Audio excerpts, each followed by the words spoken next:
Topic है inverse trigonometric function, प्रतिलोम त्रिकोणमितीय फलन। जैसे sine inverse X, cos inverse X, tan inverse X, ऐसी cosec inverse X, sec inverse और कॉट इन्वर्स एक्स। अब फंक्शन का इन्वर्स तभी एग्जिस्ट करता है जब हम पढ़ चुके हैं जो फलन क्या हो, वन वन और ऑन टू क्या हो, एक एक की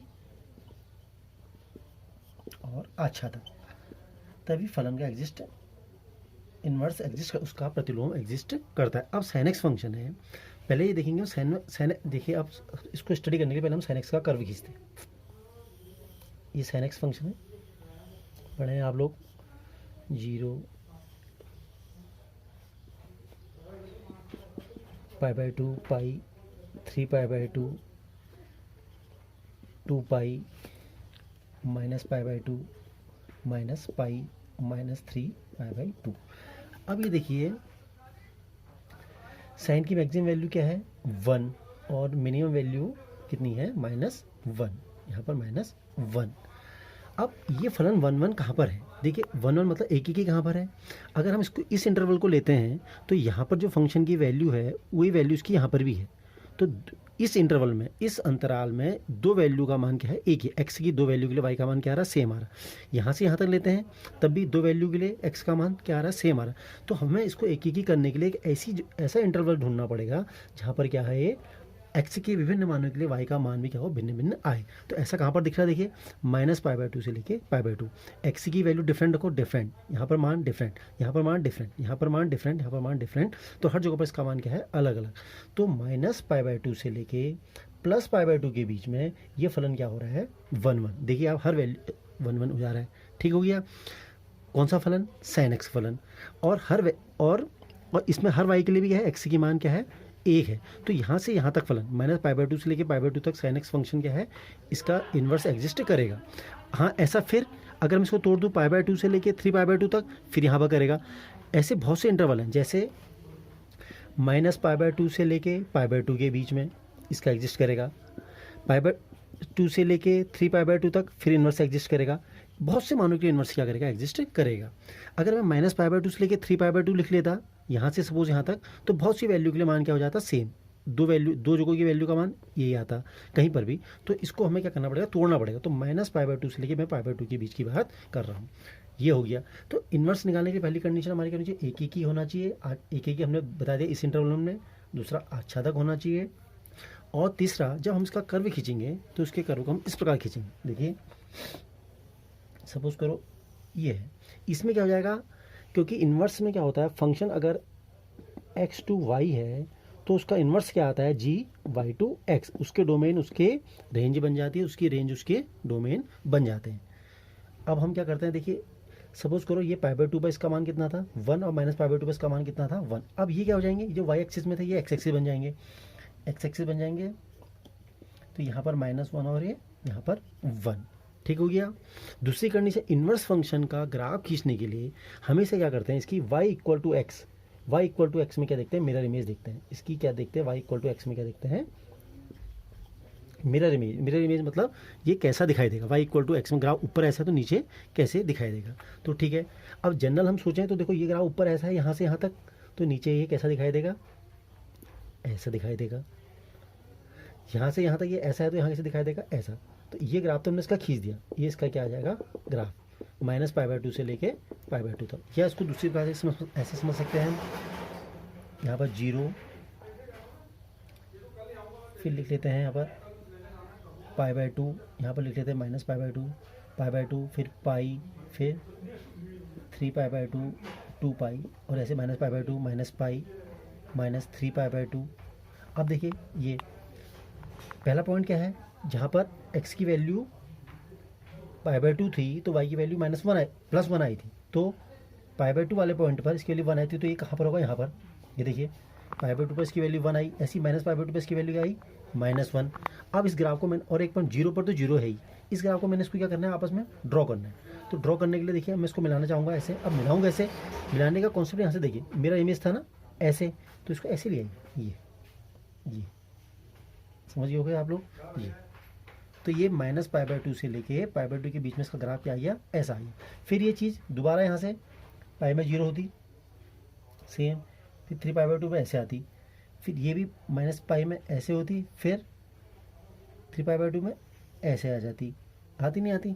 तो कहने का मतलब क्या है कि इसका कर्व -π/2 से लेके -π/2 के बीच में इसका कौन सा कर्व है, ये क्या है, इन्वर्स है, नहीं है। इसको समझिए आप लोग, ये है सेम चीज़, ये और ये। थोड़ा इसमें आपको इसका जो ड्रॉ है मैंने ऐसे, ये है ड्रॉ, ये इसका ग्राफ ये है, समझ गए हो गए आप लोग, इसका ग्राफ ये है। ऐसे फिर π/2 से लेके 3π/2 के बीच में ये यहाँ पर है, π/2 से लेके 3π/2 के बीच में ये हो जाएगा, π/2 से लेके 3π/2 के बीच में ये हो जाएगा। फिर 3π, तो वही वन इतने में π/2 से लेके -π/2 के बीच का ग्राफ ये आ गया, π/2 से लेके 3π/2 के बीच में ये आ गया। बाकी आप लोग रिपीट करते रहेगा। लेकिन अगर इसको मैं किसी एक निश्चित सीमा के अंदर बांध लूँ, -π/2 से लेके π/2 तक, है नहीं है, तो ये इसका कर्व डिनोट कर दिया। फिर बाकी ये चीज़ अब रिपीट करती रहती है। तो अगर हम इसको किसी, ये जो कहलाता है, जो इसके, क्योंकि देखो -π/2 से लेके π/2 के बीच में जो ग्राफ था वही ग्राफ बार बार रिपीट हो रहा है ना, तो ये इसका क्या कहलाएगा, मुख्य मान। क्या कहलाएगा इसका, है मुख्य मान। इसकी ये क्या वैल्यू कहलाएगी, मुख्य मान। मुख्य मान शाखा क्या कहलाएगी, मुख्य मान या मुख्य मान शाखा। बाकी फिर ये π/2 से लेके 3π/2 के बीच में होगा, 3π/2 से लेके 5/2 के बीच में। तो कहने का मतलब क्या हो गया, जो साइन इनवर्स एक्स है, यहाँ पर जो इसके डोमेन होंगे, यहाँ पर जो इसके डोमेन होंगे वो क्या हो जाएंगे, एक्स एक्सिस में जो होते हैं डोमेन होते हैं, तो डोमेन क्या हो जाएंगे, -1 से लेके 1। ये क्या कहलाएंगे, इसके डोमेन मतलब प्रांत। क्या कहलाएंगे, प्रांत। और परिसर कहाँ से कहाँ तक कहलाएगा, -π/2 से लेके π/2 तक। ये हुआ साइन इनवर्स एक्स। बस इसको ये ध्यान देना, जो ध्यान देना वो ये है। ये ग्राफ ये हुआ नहीं, ये बस कुछ नहीं करना, सिंपल सा। अगर यहाँ पर भी खींचते आप आराम से खींच सकते थे। y=x में इमेज देखिए, ये यहाँ ऐसा है तो यहाँ ऐसा है, ये देखिए यहाँ भी ऐसा है, यहाँ भी ऐसा है, यहाँ देखिए ये ऐसा है, यहाँ भी देखिए ये ऐसा है। तो इसका क्या आ गया ग्राफ। ये मैंने किसका खींचा, साइन इनवर्स एक्स का। और ये इसके मुख्य मान क्या कहलाएंगे, रेंज तो -1 से लेके 1। इसकी डोमेन क्या कहलाएंगे, ये यहीं पर है ना फिक्स, ये -1 से लेके 1 और डोमेन हो जाएंगे ये। बाकी मान इसके और भी आएंगे, π/2 से लेके 3π/2 के बीच फिर 1 1 1 2 होगा, 3π/2 से लेके 5/2 के बीच में भी 1 1 1 2 होगा। लेकिन वो चीज़ बार बार अपने को रिपीट करेगी। लेकिन हमें लेना कौन सा है, सिर्फ मुख्य मान। जो मुख्य मान क्या हो जाएंगे, -π/2 से लेके 5/2 के बीच की बात। आप समझ गए होंगे इसको, मुख्य मान का कॉन्सेप्ट। बस हम यहाँ पर तक की बात करेंगे। अब देखिए इसका मैं दूसरा एग्जाम्पल आपको tan इनवर्स एक्स से समझाता हूँ, आप अच्छे से समझ जाएंगे। ये tan इनवर्स एक्स, ठीक है। तो tan इनवर्स एक्स का ग्राफ खींचने के लिए पहले हम क्या खींचते हैं, tan x का कर्व। इसका कर्व tan x का कर्व। देखिए tan x का कर्व कैसा था, ये देखिए, ये आपने ये देखिए dot dot dot dot dot dot dot इसलिए किया जा रहा है क्योंकि tan π/2 इसका मान कितना था, अनंत। किसी कहीं पर मिलेगा ना, शो नहीं कर सकते हम कहाँ पर मिलेगा, तो डॉट डॉट से दिखाते हैं। 0 यहाँ पर -π/2 सेम यहाँ पर फिर ऐसे रिपीट करेगा। ये देखिए, ये देखिए, ये देखिए, ये π/2 यहाँ पर 3π/2। समझ गए आप लोग, 0 π/2 पाई 3π/2, ऐसे यहाँ -π/2 सेम चीज़ रिपीट। अब देखिए -π/2 से लेके π/2 के बीच में ये फलन क्या है, 1 1 2, एक की और आच्छादक है। क्योंकि हर वैल्यू के देखो डिफरेंट वैल्यू के लिए डिफरेंट मैन है, नहीं है। फिर इसके बाद तो इसका इंटरवल क्या होगा, -π/2 से लेके π/2 के बीच में क्या है, ये 1 1 2 है। अब ऐसी फिर π/2 से लेके 3π/2 के बीच में भी 1 1 2 है। तो ये चीज़ फिर बार बार अपने को रिपीट कर रही है। तो हम लेंगे किस वाले में, सिर्फ एक मान लेते हैं, -π/2 से लेके π/2 वाले में। इसमें इसको ग्राफ को हम क्या करते हैं, स्टडी करते हैं। अब देखिए यहाँ को x था, यहाँ को y था। tan इनवर्स x का ग्राफ क्वेश्चन क्या करते हैं, हमने आपको बता रखा हमने पहले अभी, x y बन जाएगा y x। तो इसको ऐसे शो कर ले, ये लाइनें ऐसी थी ना, तो ये हो गया, इसको ऐसे बनाइए, यहाँ को x, यहाँ को y। अब ये देखिए tan 90 पर इसकी वैल्यू इन्फिनिटिव और यहाँ पर इन्फिनिटिव हो जा रही है। तो अब इसमें क्या हो जाएगा, इसकी वैल्यू कहाँ पर, इसको ऐसे कर लीजिए। देखिए ये एसिम्पटोट्स ऊपर को थे ना अभी तक, ये जो लाइनें थी ऐसे थी, अभी लाइनें कैसे हो जाएंगी, ऐसे हो जाएंगी। अब देखिए, अब फिर वही y = x वाला कर्व खींचिए। देखिए y = x लाइन खींचिए, ये y = x लाइन है। ये देखिए ये कर्व ऐसे है, तो यहाँ कैसे दिखेगा, ये ऐसे दिखेगा, कैसे, ऐसे। तो ये कर्व यहाँ पर कैसे आ जाएगा, ऐसे। ये कर्व यहाँ ऐसे, तो यहाँ कैसे आ जाएगा, ऐसे। तो ये ऐसे, समझ गए इसको आप। ये इतना आप लोगों को समझ में आ गया होगा। सेम यहाँ पर क्या होगा, जैसे यहाँ पॉइंट क्या होंगे 1 2 टोटल, जैसे यहाँ पर बहुत सारे रियल नंबर थे तो रियल नंबर कहाँ को आ जाएंगे, यहाँ को आ जाएंगे, ये सब ये थे ना रियल नंबर, क्योंकि यहाँ पर पाई बाई टू वाले पॉइंट थे, वैल्यू रखे 1 2 3 4 इन्फिनिटी वाले, तो यहाँ को 1 2 3 4 यहाँ को आ जाएंगे, -1 -2 -3 -4 यहाँ को आ जाएंगे। सिंपल सा ये पॉइंट 0 हो गया, और यहाँ पर क्या आ जाएगा, ये पाई बाई टू, ये पाई बाई टू वाला पॉइंट यहाँ पर ये आ जाएगा। सेम ऐसे ही यहाँ पर माइनस पाई बाई टू वाला पॉइंट आ जाएगा। फिर ये ग्राफ फिर रिपीट होगा यहाँ से ऐसी बार बार, वही चीज़ बार बार क्या होगी, रिपीट। तो ये इसका कर्व हो गया, tan इनवर्स x का कर्व ये रिपीट हो गया। समझ में आ गया होगा। तो ये कहाँ पर कि तो इसका मुख्य मान कहाँ पर प्राप्त हो हमें, आप देखिए -π/2 से लेके π/2 तक, फिर रिपीट होता है π/2 से लेके 3π/2, 3π/2 से लेके 5π/2। तो उन वैल्यू को हम क्या कर देते हैं, अभी छोड़ देते हैं। तो सिर्फ मुख्य मान में कौन सा ले जाएंगे, -π/2 से लेके π/2। कौन सा लिया जाएगा, -π/2 से लेके π/2। अब देखिए, तो इसलिए tan इनवर्स x के डोमेन क्या हो जाएंगे, रियल नंबर। डोमेन क्या हो जाएंगे इसके, यहाँ पर प्रांत हो जाएंगे रियल नंबर। ही सब आ गया ना, सब पॉइंट इसमें। और रेंज क्या हो जाएगी, देखिए रेंज बताइए, रेंज बताइए क्या हो जाएंगे, कौन कौन से वैल्यू आ जाएंगे रेंज में बताइए।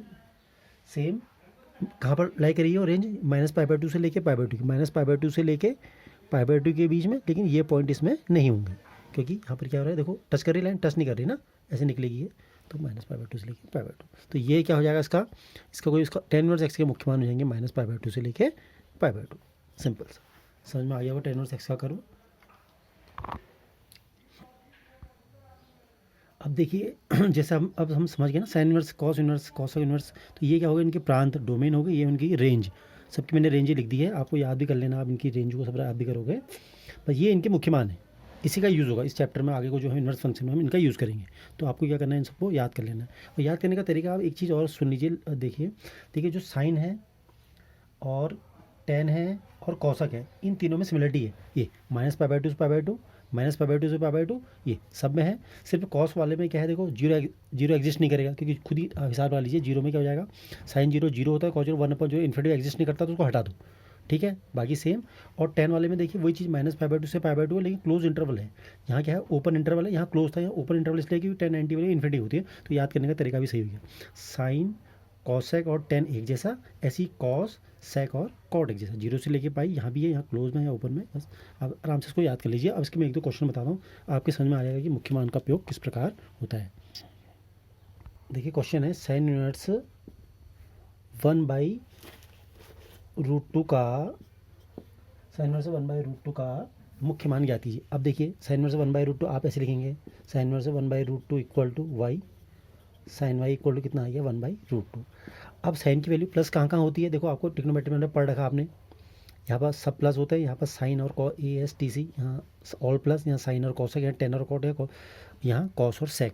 तो ये साइन की वैल्यू प्लस कहाँ होती है, पहले में और दूसरे में। मतलब 1/√2 या तो π/4 में, या कौन सा हो जाएगा, पहला वाला पॉइंट क्या हो गया, π/4, दूसरा क्या हो जाएगा, π-π, थीटा यहाँ पर हो जाता है π-θ, समझिए हो गए, थीटा π-θ, फिर ऐसे ही यहाँ -θ, यहाँ π+θ ना। तो या तो क्या हो जाएगा π/4, या हो जाएगा π + π/4। कितना आ जाएगा ये, नहीं सॉरी, π- दूसरे वाले में होती है ना प्लस, तो हो जाएगा π - π/4। तो कितना, या तो π/4 होगा आंसर, या आंसर होगा 3π/4। अब आंसर होगा कौन सा, देखिए हमने साइन की मुख्य मान क्या है, -π/2 से π/2, -π/2 मतलब यहाँ पर, और +π/2 यहाँ पर। तो -π/2 से लेके π/2 के बीच में इसका कौन सा वाला मान एग्जिस्ट करा, ये वाला करा नहीं करा। तो ये कौन सा वाला था, π/4। तो उसका मुख्य मान कितना हो जाएगा, π/4। समझ में आ गया होगा ये क्वेश्चन से। चलो एक और एग्जाम्पल लेते हैं। दूसरा एग्जाम्पल क्या है, कॉट इनवर्स -1/√3 इक्वल टू ये, इसका मुख्य मान निकालना है।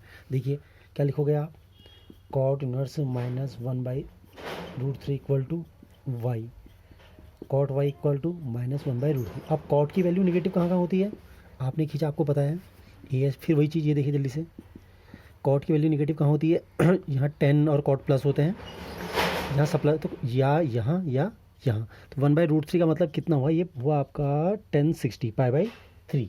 कितना हुआ ये, है तो मान π/3 में, कितना है π/3। तो यहाँ मान कितना हो जाएगा, आपको बता रखा है। यहाँ पर मैंने क्या कहा था, दूसरे वाले में क्या लिखेंगे, पाई प्लस, या तो होगा पाई प्लस π/3, इस वाले में क्वाड्रेंट में होना चाहिए इसने, या होना चाहिए याले में, या याले में हो जाएगा ये -π/3। तो उत्तर या तो होना चाहिए पाई प्लस π/3, मतलब या तो 2π/3 होना चाहिए, या 2π/3 होना चाहिए, या होना चाहिए -π/3। अब इनमें से कौन सी वैल्यू एग्जिस्ट करेगी, देखिए 2π/3 या -π/3। कॉट के डोमेन देखिए 0 से लेके पाई, तो 0 से लेके पाई जीरो है, यहाँ पाई है, तो जीरो से लेके पाई में कौन सा वैल्यू एग्जिस्ट करी, 2π/3, तो उसका मुख्य मान कितना जाएगा, 2π/3। सिंपल, समझ गए होगे आप लोग। ये नया क्वेश्चन है, ये tan inverse 1 plus cos inverse -1/2 plus sin inverse -1/2। tan inverse 1 कब होगा, π/4 पर, π/4 पर भी होगा, 3π/4, बहुत से इंटरवल पर होगा, लेकिन जीरो से देखिए इसका इंटरवल -π/2 से लेकर π/2 के बीच में 0 π/2, ये तो बार बार बनाना पड़ेगा आपको, 3π/2 और 2π, या इसको -π/2 भी लिख सकते हैं, ऐसा उल्टा भी चल सकते हैं। तो 10 की वैल्यू ASTC, 10 की वैल्यू प्लस या तो यहाँ होगी या यहाँ होगी, लेकिन ये इसके 10 के डोमेन क्या जल्दी देखिए, -π/2 से लेकर π/2, तो यहाँ कौन सा एग्जिस्ट करेगा, π/4, तो π/4 हो गया। cos इनवर्स -1/2, cos की वैल्यू निगेटिव कहाँ होती है, cos की वैल्यू निगेटिव होती है या तो इस क्वाड्रेंट में या इस क्वाड्रेंट में, पहले में यहाँ cos की वैल्यू निगेटिव इन दो इंटरवल में, इन दोनों में होती है cos की वैल्यू। अब cos के डोमेन क्या है, जीरो से लेके पाई, जीरो से लेके पाई में कौन सी वैल्यू एग्जिस्ट करेगी, ये वाली, तो यहाँ पर क्या आ जाएगा, खुद ही सोचिए, यहाँ पर हो जाएगा पाई माइनस थीटा, 2π-π/3 ये। अब साइन की वैल्यू निगेटिव, साइन की वैल्यू निगेटिव कहाँ होती है, या तो यहाँ होती है साइन की वैल्यू निगेटिव, ये यहाँ होती है, लेकिन इसके साइन में लाई कौन सा वाला करेगा, -π/2 से लेके π/2, तो -1/2 का मतलब कितना हो जाएगा, π/6, तो यहाँ को माइनस है तो यहाँ को कितना हो जाएगा, -π/6। समझिए हो गया आप लोग, ये बस मुख्य मान लेने हैं, बस याद रखना है आपको। यहाँ थीटा, यहाँ पर लिखते हैं हम किसी को पाई माइनस थीटा, यहाँ पाई प्लस थीटा और यहाँ पर माइनस थीटा, समझ गए होंगे। अब देख लो, उसको हल कर लो, π/4 ये हो जाएगा आपका 2π/3 -π/6, जल्दी से हल कर लेते हैं इसको, 12, 3π प्लस 8π माइनस 2π, ये कितना आ गया आपका 9π/12, मतलब 3π/4। इसको अच्छे से देखिए, नहीं आया मुझसे फिर से पूछिए, मैसेज करें। चलो देखिए इसके और क्वेश्चन बनाइए बस।